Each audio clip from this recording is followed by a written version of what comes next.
Live mula sa GMA Network Center. Ito ang 24 Oras. Magandang gabi po, Luzon, Visayas at Mindanao. Nabubulok, mishandled o expired na mga karne ang nasabat po sa isang warehouse sa Maykawayan, Bulacan. At sa nakuhang tip ng mga otoridad, posibleng nire-repack at muli pong ibinibenta ang mga hot meat. At pasintabi po lalo't ang ilan sa mga karneng makikita ninyo. Higit 2 taon na umano ang tanda. Nakatutok si Oscar Oida. Kung hindi basta nakasalansan lang sa sahig, nasa mga sira-sira ng packaging ang mga dinat ng karning ito sa isang warehouse sa Maykawayan, Bulacan. Pero ang hindi kayang makita sa video ay yung nakasusulasok na amoy nang pasukin namin ang bodega. Karamihan kasi sa aabot sa 175,000 kilo ng pinaniniwalaang hot meat, mishandled, expired o nabubulok na. Deteriorated na po ito kung titignan natin. Nakakalat. Ang malala pa, base sa tip sa mga otoridad, nare-repack at binibenta sa local markets natin. So, nagkaroon kami ng surveillance. We were given a letter of authority, kahapon approved. pinatindi raw ang suspetsang yan ng mga bagong kahon din ng karne na dinatnan sa imbakan. Bago yung karton, wala expiration date. So, kung na-confirm natin yung info ni ASEC Live na nire-repack to mga meat na to. Na kung nakita ninyo, ang package was 2021 pa. So pagdating po sa merkado o kaya doon sa mga end users, ito po ay niluluto, titimplahan, lalagyan ng rekado, maaaring hindi na po natin mahalata. Kaya panawagan nila sa publiko, lalo na sa mga may-ari ng restoran, maging mapili sa pagbili ng karne.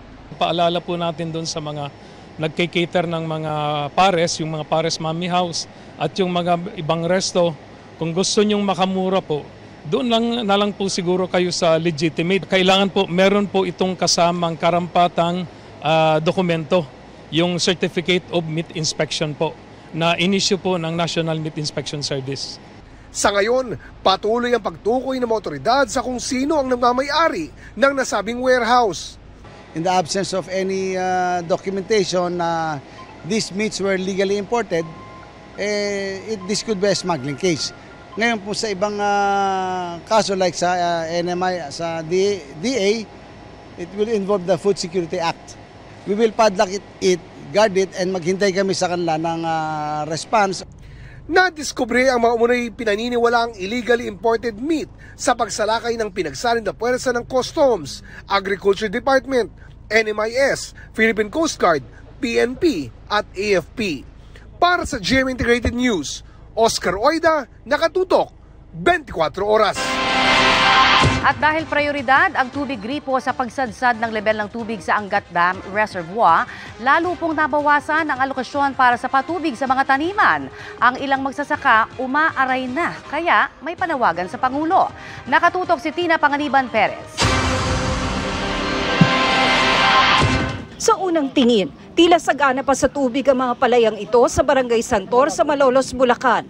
Pero reklamo ng mga magsasaka, ramdam na nilang kulang ang supply ng tubig. Kung sapat daw ang supply, mas malalim at mabilis sana ang agos ng tubig sa mga sakahan. Ang hand tractor na ito nga, hindi muna magamit dahil hindi mapapagana ng maayos sa ganitong putik na mabilis daw tumigas. Ang irigasyon sa Bulacan at Pampanga ay nanggagaling sa Bustos Dam na kumukuha ng tubig sa Angat Dam Reservoir. Ilang araw nang sadsad sa below minimum operating ang level ng tubig sa huli, kaya binawasan na ang alokasyon ng tubig nito para sa irigasyon at gawing prioridad ang tubig gripo. Mga naninirahan sa Metro Manila ay may buhay daw, kailangan makainom. Paano naman po kami magsasaka na kami rin po ang nagpapakain sa ating mga Pilipino? Sabi ng mga nakausap ko sa Malolos, Abril pa inabiso sa kanila na maging masinop sa gagamiting irigasyon para sa pagtatanim nila sa wet season mula June 15 hanggang October 30. Ang alokasyon po na ibinibigay dito sa South Sector ay 15 cubic meter per second. Sapat po ba yun? Yun nga po, pinagkakasya po namin, naghahati-hati kami magsasaka. Noong wala pang epekto ng El Nino, umaabot ng 18 cubic meters per second ang alokasyong tubig. Sabihin natin yung punla namin ay lumago, paano namin maitatanim kung walang tubig? Hindi namin maararo yung amin tatamnan, wala rin po dahil sa walang tubig. Ang kakulangan sa supply ng tubig, siguradong malaki ang epekto sa mga magsasaka ng palay rito sa Malolos, Bulacan. Ang ilan sa kanila, nag-iisip na ng alternatibong pagkakakitaan. Nag-usap-usap na nga po kami mga magsasaka na kung ano, magtatanim na lang kami ng gulay, kung ano yung hindi gaano kailangan ng tubig. Kay Presidente po, sa ating Secretary ng Department of Agriculture, ako po ay nananawagan, sana Pangulo, suportahan mo po kami. NEA has a design for our dams, the existing dams already, para meron silang makukuha. Maglalagay sila ng pagkukuhanan para meron talagang kinukuha para lang sa irrigation. Flood control always now includes irrigation and sometimes even power, if we can. Para sa GMA Integrated News, Tina Panganiban Perez, nakatutok, 24 oras.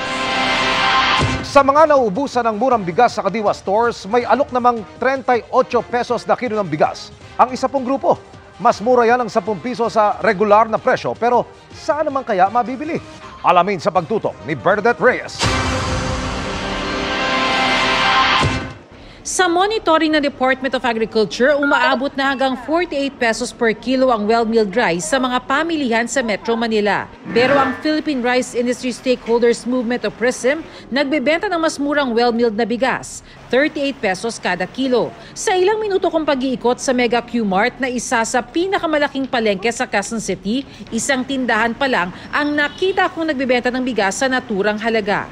Kami lang po ata mayroon po niyan eh. Kasi yung ano po ng amo po namin, rice trader po sila.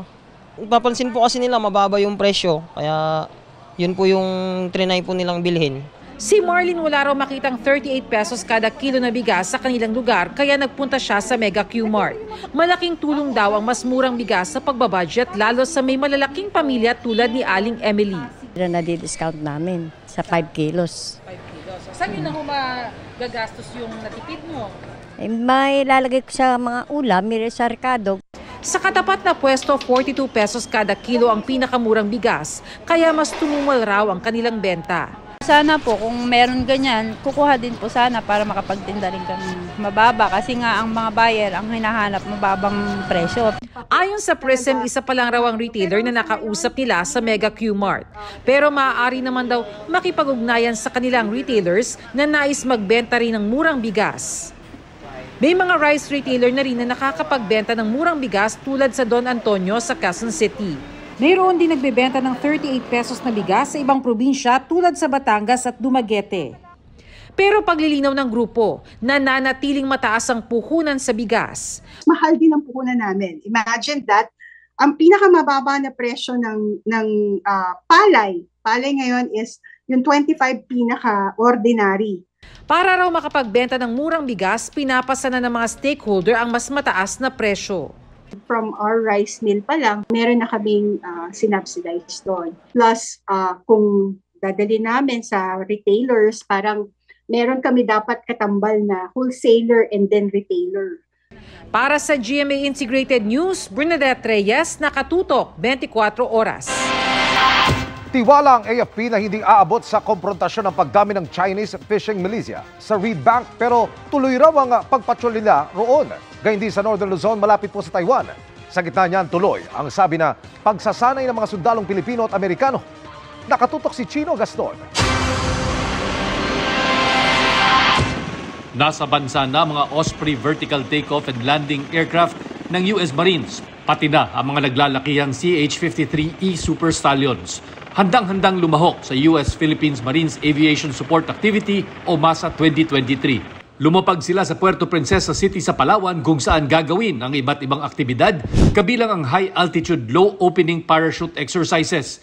Nagbigay naman ng jungle environment survival ang mga Philippine Marines sa kanilang US counterparts. Bago nito, sumabak naman sa defensive counter-air exercises ang FA-50 jet aircraft ng Philippine Air Force kasabay ng F-22 5th generation fighter jet ng mga Amerikano. Nandun po ma'am yung Force Recon group ng Marines together with their U.S. Marine counterparts and some counterparts from the U.S. Air Force. So, merong training on HALO, High Altitude Low Opening, JEST, Jungle Environment Survival Training, and casualty evacuation procedures. Marami pang upcoming na activities ang Marines in connection with the Marine Aviation Support activities. Sa gitna ng patuloy na pagdami ng Chinese fishing militia sa may Reed Bank, naniniwala ang AFP na hindi mauuwi sa konfrontasyon ang sitwasyon.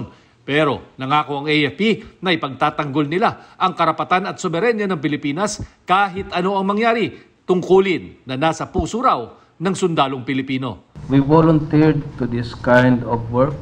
No one forced us to join the military service. We know the danger that is attached to our task. That is the ultimate sacrifice that we have to offer if there is a need for that. But of course, I know that Filipino will support us. Sa Northern Luzon at Batanes Islands, nagtayo na ng mga detachment ang AFP para bantayan ang mga isla at karagatan ng bansa.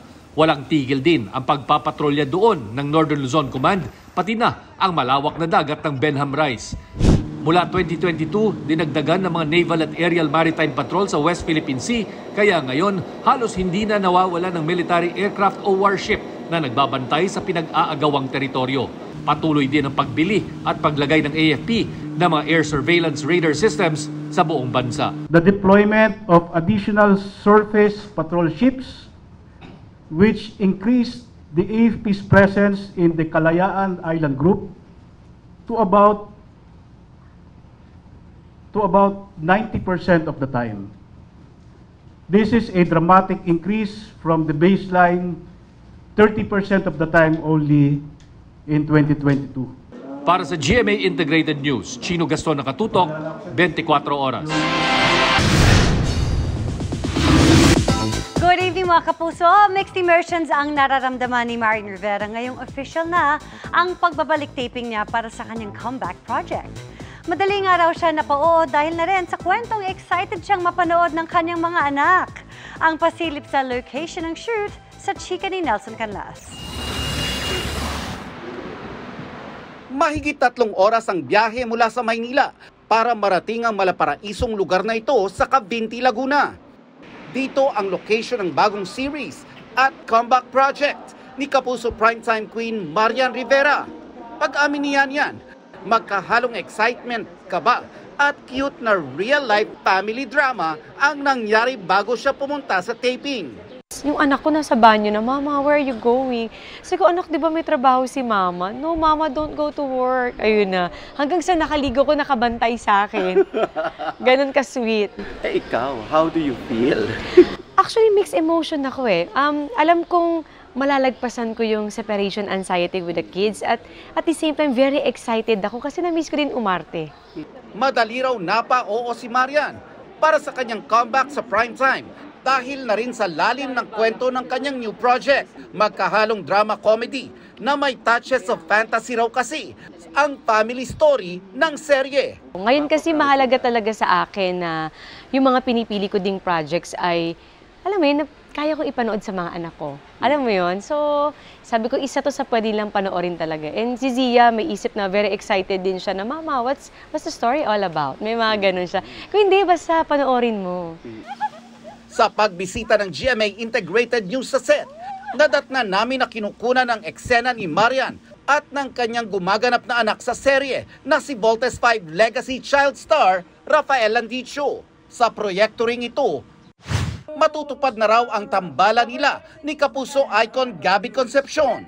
Matatanda ang first time sana nilang magsama sa proyekto na First Yaya pero hindi ito natuloy After 5 years. Dahil hindi maiwan ni Marian ang mga anak noong kasagsagan ng pandemya. Nung sa story ko namin, yan ang bungad niya sa akin. "Sigurado ka ba? Tuloy na." Sabi ko, "Grabe ka kuya, kakakita mo lang sa akin, talaga inaasar mo na ako." Tapos sabi niya, "Baka mabuntis ka na naman, baka di na naman ako matuloy." Sabi ko, "Tuloy na tayo." Na-excite din si Marian nang malaman niyang pasok sa mga entries ng Metro Manila Film Festival ngayong taon ang Rewind. Ito ang family drama movie na pagtatambalan nila ng kanyang mister na si Dingdong Dantes after 13 years. Sobrang thankful kami and very excited ni Dong kasi ang tagal din namin hindi nagsama. So this time, parang yung pagbabalik namin. Tapos Manila Film Festival pa, parang wow, di ba? Thank you Lord talaga. Nelson Canlas, updated sa Showbiz Happenings. Bukas na po ang simula ng gabi-gabing water interruption sa ilang lugar na sineserbisyohan ng Maynilad. Pati mga opisina ng pamahalaan pinagtitipid. Kinuha ring water management consultant ng gobyerno ang dating DPWH Secretary ng Administrasyong Aquino. Nakatutok si Cedric Castillo.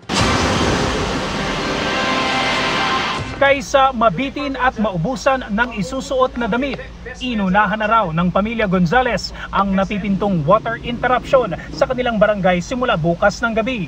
Anticipation, syempre. Ay, pagka walang tubig, tapos tambak ang labada mo, di ba? Pahirap mag-ano ng ganun. Sabi nga, mawalan ka na ng ilaw, wag lang ang tubig. Ngayon pa lang, puno na ng tubig ang malaking drum na gagamitin ng pamilya. Nakahanda na rin ang ilan pang plastic na palanggana. Pinagsabihan na rin daw ng ina ng tahanan ang buong pamilya. Dapat lahat tayo nagtitipid. Unang-una yung paglilinis lang ng sasakyan eh. Yung mga pinagbanlawan namin, minsan pandilig ng halaman. Kasunod ng pagbaba ng level ng tubig sa Angat Reservoir kung saan galing ang 90% ng water demand sa buong Metro Manila. Inanunsyo ng water concessionaire na Maynilad na simula bukas July 12, hindi lamang mga customer nito sa southern area ng NCR, kundi pati na ilang customers sa Caloocan, Malabon, Maynila, Valenzuela, Navotas at Quezon City makakaranas na rin daw ng water interruption. Pero dahil nakakatanggap naman daw kahit papano ng ulan ang Ipo Dam. Sabayan pa ng ilang supply augmentation projects tulad ng construction ng karagdagang deep wells at pagdagdag ng supply mula sa ilang water treatment plants. Umaasa raw ang Maynilad na posibleng hindi pa mararamdaman bukas ang water interruption at baka maging mas maiksi pa ito kaysa sa inilabas na schedule. Kanina, habang umiikot kami sa mga maaapektuhang lugar, biglang bumuhos ang ulan. Sa pader na ito, nagmistulang alulod ang nakasampay na plastic. Maya-maya pa, sinalo ng batang ito ang tumutulong tubig, sabay. Simpleng bagay kung titingnan, pero malayo raw ang mararating kung marami ang gagawa. Kaya naman ang DENR nagpaalala sa mga opisina ng pamahalaan. There was an old DILG directive that government offices should install rainwater harvesting facilities. No, so meron na yan talagang directive. Even the barangays are directed already to do so. Merong roving team ang DNR na kumbaga house to house, agency to agency, just to remind everyone. Nauna nang sinabi ni Pangulong Bongbong Marcos na isa sa publiko ng pamahalaan ang mitigation plan ito para tumugon sa pinangangambahang malubhang epekto ng El Nino. Nakatakda raw itong ilabas ngayong linggo ng Water Resources Management Office. Ayon sa DENR, kabilang sa plano ang dati ng utos ng Pangulo na pag-aralan kung paano mapapakinabangan ang baha kapag may banta ng water crisis. Instead of pushing everything out into the ocean, that is actually valuable water that we can use during the dry season kahit next year pa. So ire-repurpose natin. Inanunsyo rin ng Pangulo na magiging consultant ng pamahalaan si dating DPWH Secretary Rogelio Singson na anya ay eksperto sa water management. Para sa GMA Integrated News, Cedric Castillo, nakatutok 24 oras. Isa na ang naitalampatay sa pagtama ng bagyo sa Amerika. Huli ka naman sa Thailand ang pagbagsak ng isang flyover na ikinasawi ng dalawa. Yan at iba pa pang mga balita abroad sa pagtutok ni Marie Zumali. Umaapaw at halos kulay putik na dam. Inaanod na mga sasakyan. Mga kalsadang nagmistulang lawa. Back up there with her. At kaliwat ka ng rescue operations. Ilan lang yan sa epekto ng paghagupit ng bagyong nanalasa sa Northeast America, kung saan pinakanapuruhan ang New York at Vermont. The water just kept coming up. It got about halfway on my yard and I went out on the road, left the house, turned everything off and went on the road. Sa Highland Falls, nagngangalit ang rumaragasang tubig na bumulabog sa mga residente. Kaya naman idineklara na ang state of emergency sa Orange County, kung saan din nasawi ang isang ginang na tinangay ng rumaragasang tubig habang lumilikas. Aabot sa 13 milyong residente ang apektado na karamihan ay mula sa Eastern New York State, Boston at Western Maine. Right now, we are in the midst of an extraordinary weather event that has just devastated communities throughout the Hudson Valley.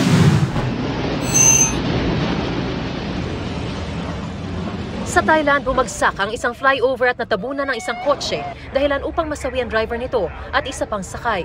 Sugatan naman ang 15 trabahador na kabilang sa gumagawa ng tulay. Agad na isinugod sa ospital ang mga biktima habang patuloy ang operasyon para masigurong ligtas sa motorista ang paligid nito. Patay sa pananaksak ang 6 na individual sa loob ng isang kindergarten school sa China. Agad na nasa kote ang 25 taong gulang na suspect. Inilarawan ng Public Security Bureau na isang intentional injury case ang nangyaring krimen. Para sa GMA Integrated News, Mariz Umali, nakatutok, 24 oras.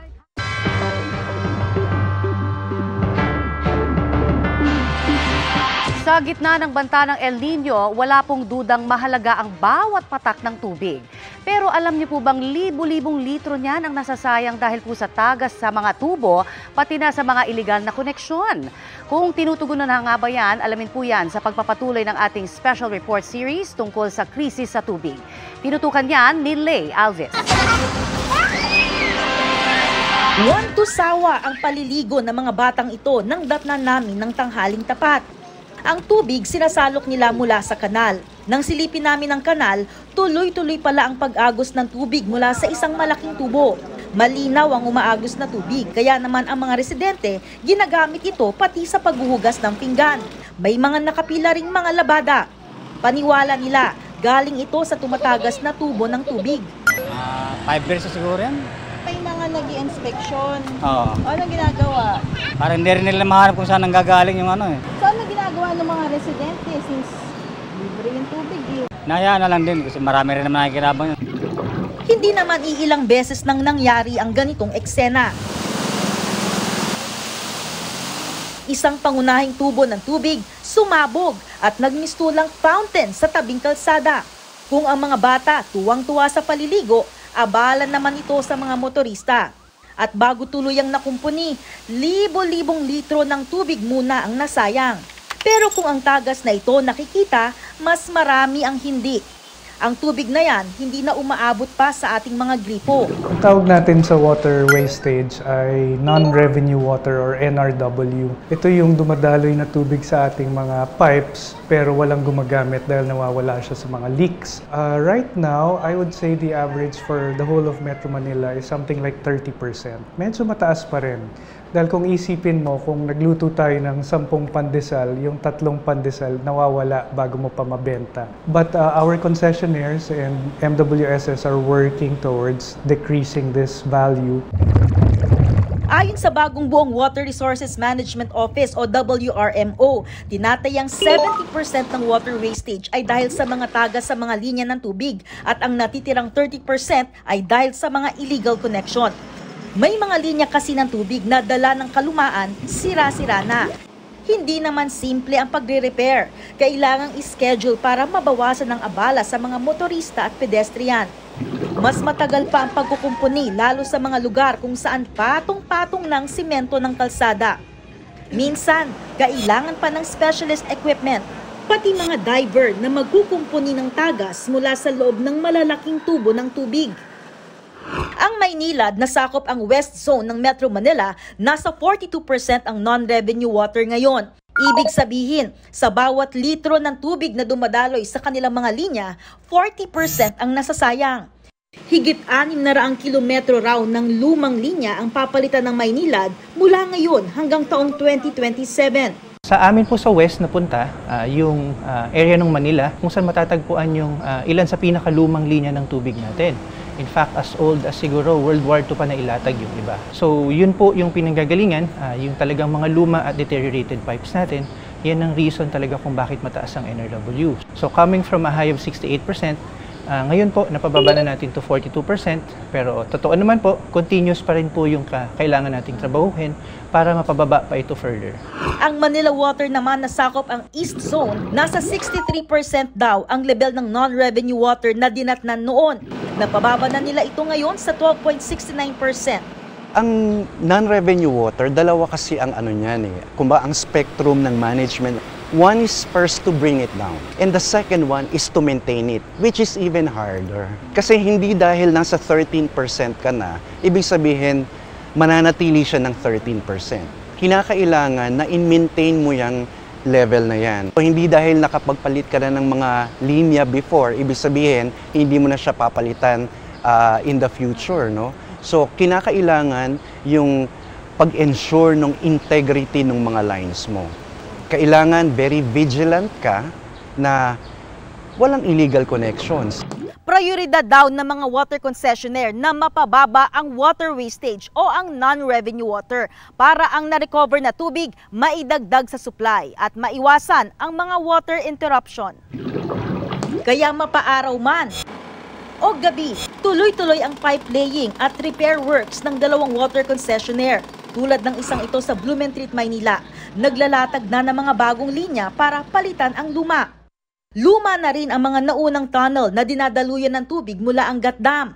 Kaya nitong Mayo, sinimulan ng construction ng Tunnel Number 5. Para magkaroon ng operational flexibility ang MWSS para sa maintenance at repair ng mga lumang tunnel, lalo na ang Tunnel Number 1 na noon pang 1939 ginawa. Higit 3 billion pesos ang halaga ng proyekto na pinondohan ng Maynilad at Manila Water. Ang lahat ng ito, bahagi ng mga proyekto para mapababa ang non-revenue water. Talagang maa-address natin yung wastage ng raw water.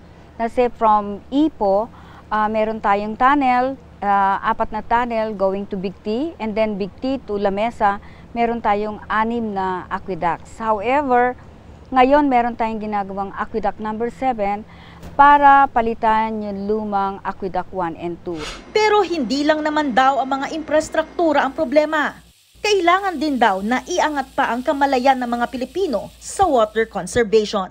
Alam naman ng lahat na papasok tayo sa bagong El Niño phase, and therefore the sources of water that are usually full like our dams and rivers, baka hindi ganun kapuno pagdating ng last quarter nitong taon at saka first quarter ng 2024. Para sa GMA Integrated News, Lay Alves, nakatutok, 24 oras.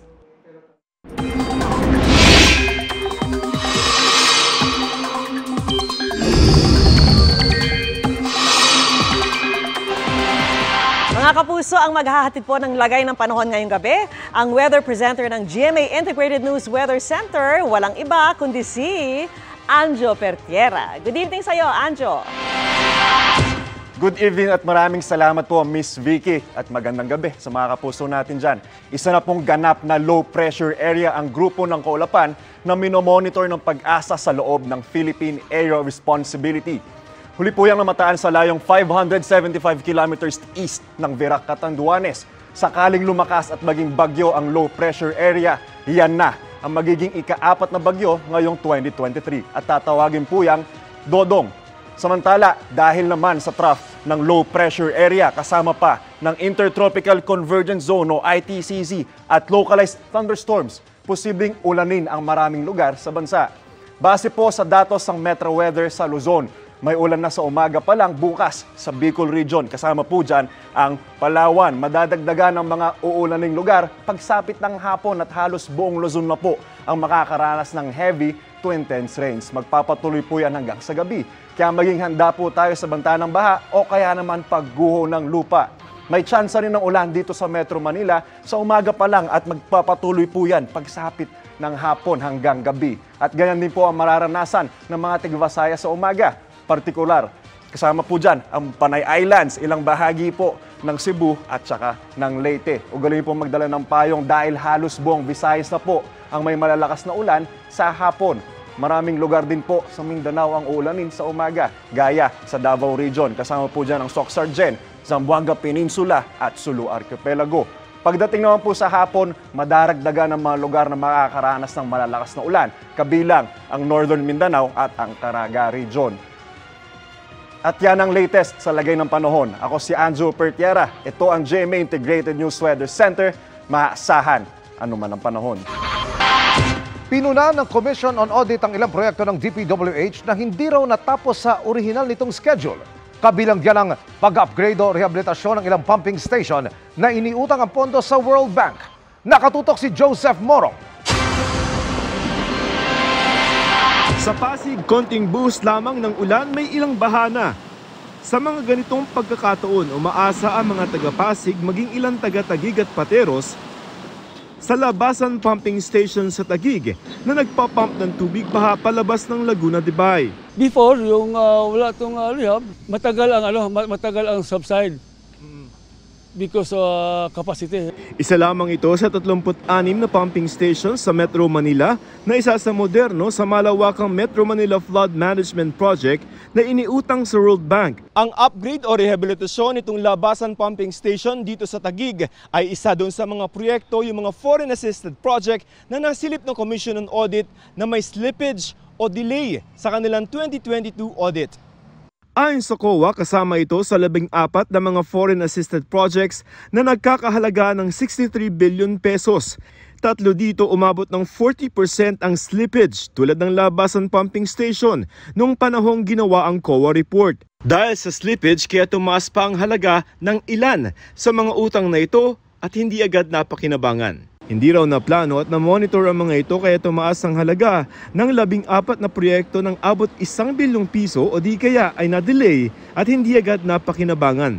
Sinusubukan pa naming humingi ng panig ng Department of Public Works and Highways.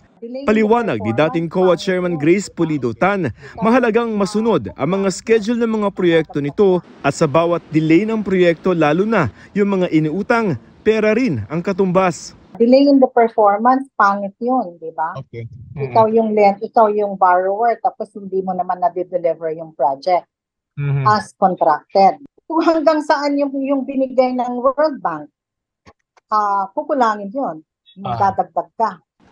Sa compound ng labasan pumping station sa Taguig, nakapaskil na December 2022 pa dapat natapos ang 375 milyong pisong proyekto. DPWH ang nakatokang gumawa ng pasilidad tulad ng pumping station habang MMDA ang magpapatakbo. Nang puntahan namin ito, tinitest na ang mga bagong generator sets. Nung 1 linggo ay natapos na rin ang paglalagay ng 3 bagong pump dagdag sa dating 4. Hindi pa namin matiyak sa DPWH kung ito na ba ang kabuuan ng proyekto. Pero ayon sa MMDA, ngayong buwan ay bibisitahin na ito ng World Bank at sakto na sa tag-ulan ang operasyon ng mga bagong pump. Gawa na po namin, nakuha na po. And then functional na siya by kailan? This coming rainy season. Para sa GMA Integrated News, Joseph Morong, nakatutok 24 oras. Tuloy po ang pagpapalabas ng Barbie movie sa Pilipinas. Hindi raw ito ibaba ng Movie and Television Review and Classification Board, taliwas sa ginawa ng Vietnam dahil sa eksenang nagpapakita umano ng kontrobersyal na 9-dash line. Sa pagsusuri raw ng MTRCB, walang malinaw na nagpapakita ng 9-dash line sa pelikula. Hindi raw U-shape at 8 dash lang ang nakalagay roon at hindi rin naman daw kita sa mapa ang Pilipinas, Malaysia at Indonesia. Sa lalong pagtindi ng tensyon sa Sudan, matindi rin ang apela ng gobyerno sa mga Pilipino roon. Lumikas na hanggat may kuryente, internet at flights pa. Nakatutok si Sandra Aguinaldo. Sa gitna ng babala ng United Nations na maaaring maganap ang full-scale civil war sa Sudan, nanawagan muli ang Philippine Embassy sa Cairo, Egypt sa mga Pilipino roon na lumikas na. Ang mga gustong bumalik sa Pilipinas, pwede raw lumikas sa Egypt basta sundan lang ang mga requirements para makapasok doon. Pwede rin daw mag-evacuate sa pamamagitan ng Port Sudan. Pinapayuhan ang mga Pilipino doon na makipag-ugnayan sa embassy sa Cairo. Ayon sa Department of Foreign Affairs, bagamat mahigit 700 na Pinoy mula Sudan ang balik Pilipinas na, tinatayang nasa 100 pa ang Pilipino sa Sudan, kabilang ang 30 nakaabang sa Port Sudan para lumikas. Ang problema, there's not enough flights going to Saudi Arabia because of the Hajj. Hopefully, this month we'll be able to fly more to Saudi and from there to the Philippines. Batid daw ng DFA na may mga Pinoy na nais manatili sa Sudan gaya ng mga may pamilya at yung may inaasahang pang trabaho, pero pakiusap ng DFA. Please, habang may kuryente pa, habang mayroong flights pa, habang may internet pa, pwede pa, may chance pa, get ready, get your savings. Please go to Port Sudan and we'll arrange your flights. Para sa GMA Integrated News, Sandra Aguinaldo, nakatutok 24 oras. Kinasuhan po ng Justice Department si Jad Dera at ang 5 security personnel na sangkot umano sa paglabas-masok niya sa NBI Detention Center. May isa pa raw natuklasan ang ahensya laban sa detainee at nakatutok si Salima Refran.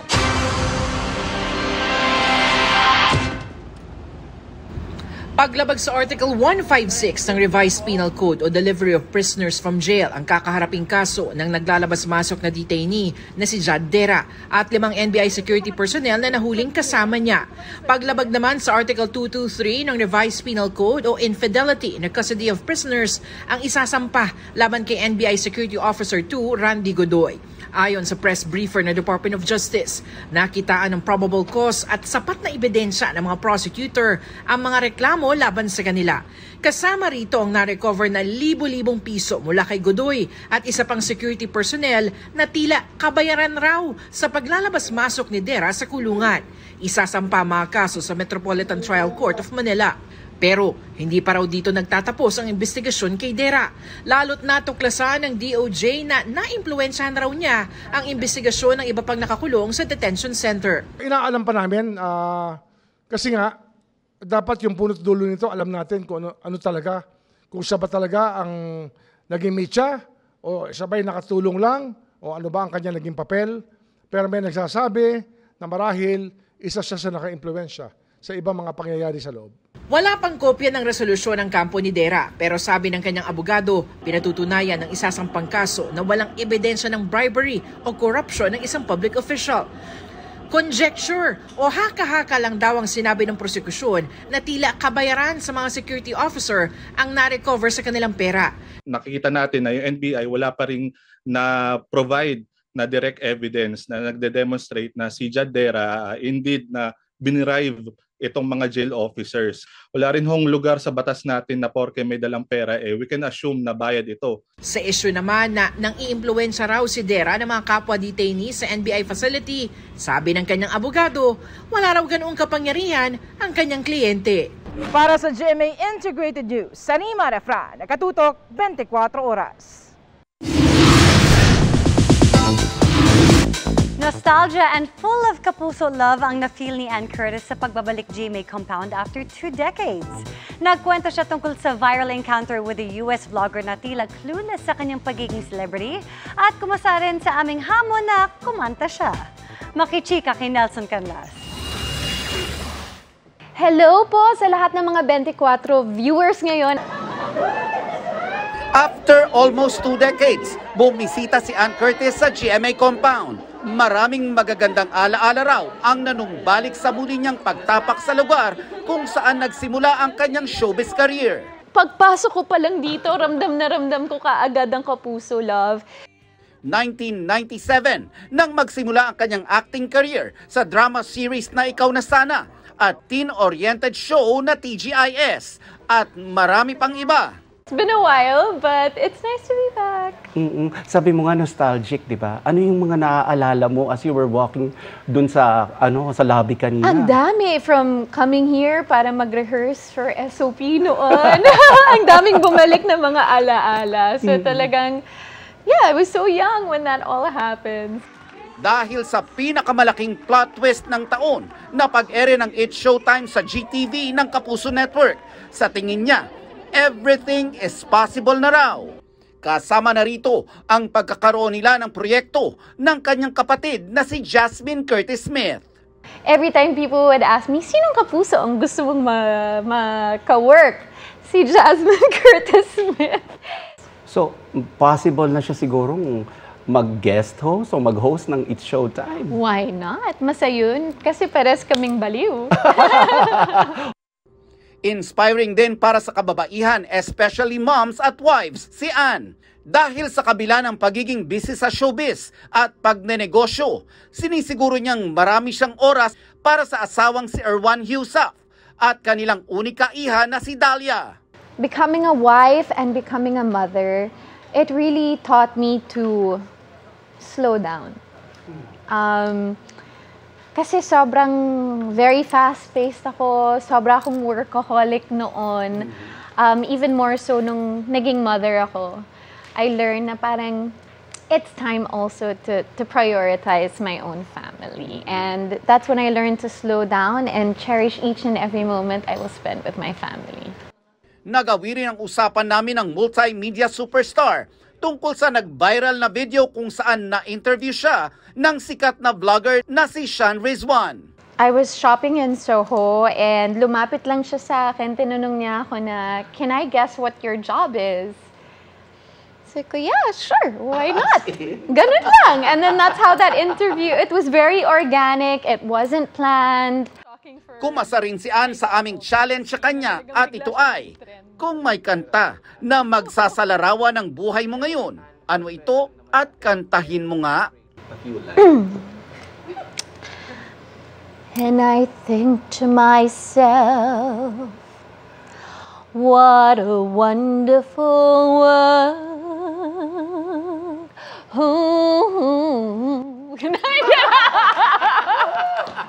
Grabe yung vibrato. Actually, hindi pa ako handa niyan. Kapag pag nag-vocalization ka pa. Nag-vocalization ako, mas maganda po yan. Nelson Canlas, updated sa Showbiz Happenings. Hindi pa handa sa lagay na yan, ha? That's my chika this Tuesday night. Ako po si Arellano, Miss Vicky Emil, Connie. Wala ka pang vocalization sa lagay na yan, Iya. Ha? At yan ang mga balita ngayong Martes. Ako po si Vicky Morales. Ako po si Emil Sumangyo. Ako naman po si Connie Sison, buong puso para sa Pilipino. Ito po ang GMA, walang kinikilingan, walang pinoprotektahan. Walang kasinungalingan, serbisyong totoo lamang. At dahil hindi natutulog, ang balita. Nakatutok kami, 24 oras. For more chika updates, like and subscribe GMA's YouTube channel. I-click lang ang subscribe button na lalabas sa screen. At sa mga kapuso natin abroad, maaari nyo kaming masubaybayan sa GMA Pinoy TV at sa www.gmanews.tv.